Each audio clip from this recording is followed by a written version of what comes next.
Maraming salamat sa pagtawag sa akin dito sa entablado dahil talagang gusto kong makapagsalita ulit sa aking mga kaibigan kung saan ako na-assign na destino dito sa Mindanao. Simulan ko, hindi ko na babatiin ulit si Congressman Secretary Mike Defensor at ang ating representative ng Vice President, Mayor David Uy ng Samal at yung iba pang nabati. Ngayon naman ay babatiin ko yung aking mga naging kaibigan sa mga lugar na kung saan ako na destino. Ang unang-una ay Basilan. May Basilan ba dito? Ayan, Lamitan, Isabela. Pangalawang assignment, Sulu. Yun. Pangatlong destino, Zamboanga City, Southcom, Zamboanga. Pang-apat na destino, Agusan del Norte, Butuan. Panglimang destino, North Cotabato, Carmen. Ang dami ah. Tapos bumalik ulit ako ng Basilan noong may Dos Palmas kidnapping. Ngunit hindi naman ako umalis talaga sa Mindanao dahil ang mga posisyon ko sa headquarters ay kailangan nandito rin ako. Ako na ang naging operations chief ng Army, ng General Headquarters at ako din naman ang naging commander ng Army at Chief of Staff ng Armed Forces of the Philippines. Katunayan, pagkatapos kong makipaggera sa MILF, naging kaibigan ko sila. Dahil kami ang gumawa ng unang agreement sa Memorandum Agreement on Ancestral Domain. Maalala ninyo yung Ancestral Domain natin? Yun ang basihan ng Final Peace Agreement with the MILF. Kaya salamat sa ating mga kaibigan ng MILF. Matapang sa gera, pero may tunay at hindi umuurong sa isang salita. Hindi gaya ng CPP-NPA. Laging sinungaling. Saludo ako sa MILF na kalabang ko noong araw.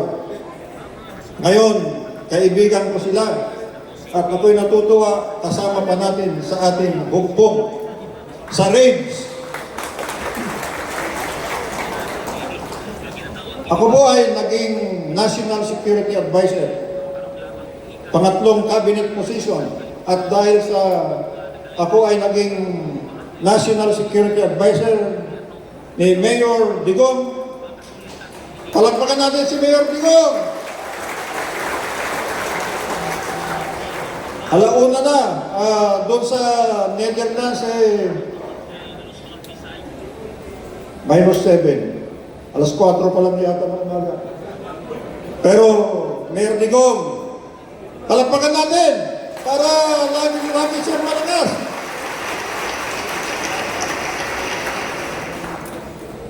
Noong ako ay National Security Advisor, ako ang Vice Chairman ng National Task Force to end the local communist armed conflict. For the first time, nagawa yung gusto kong magawa noong Army Commander ako at Chief of Staff na naging whole of government, whole of nation approach with good governance. Good governance ang pinalakad natin upang talunin ang Communist Party of the Philippines, ang NPA, at ang National Democratic Front.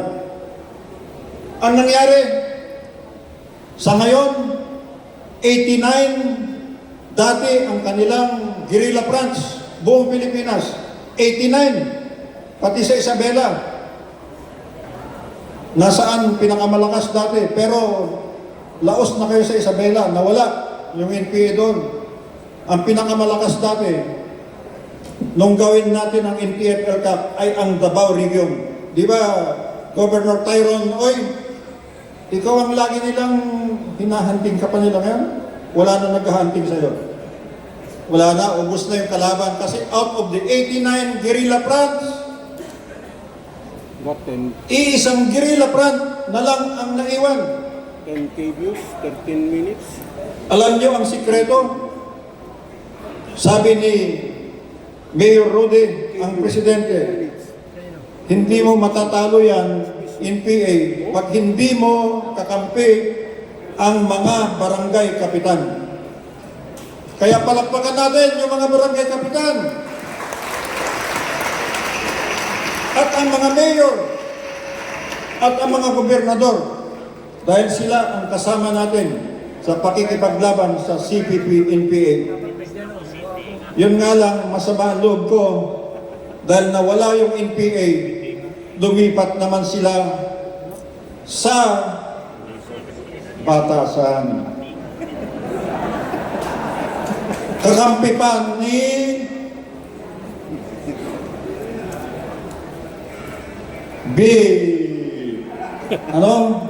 Tamba. Oh, yun ang mga kakampi nila ngayon. Kaya buhay pa sila. Kaya iyan ang aalisin natin pag tayo na ang nakabalik na muli.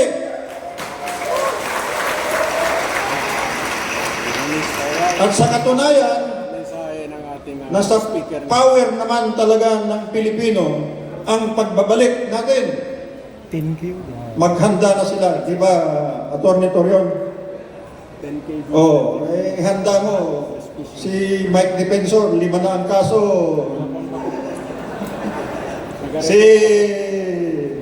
Pati si Senator Marcoleta, may kaso na rin. Kung ano-anong kaso ang ginagawa nila para lang maharas tayo. Pati si Bato, pinipilit na kasuhan. Bato, alam ko kung nasaan ka. Hindi ko sasabihin. Baka sabihin nila, accomplice din ako, katulad ni Robin Padilla.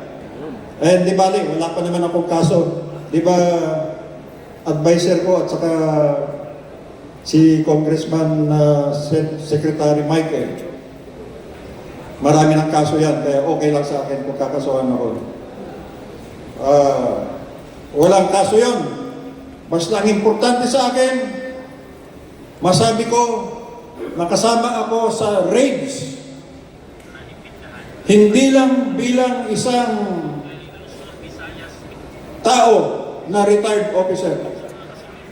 At dito ko sasabihin na among the parallel organizations of the Reform Alliance for Accountability, Good Governance and Ethics, may isang parallel organization na talagang lumalaki at lumalakas. Ito yung Retired Officers Alliance for Reform.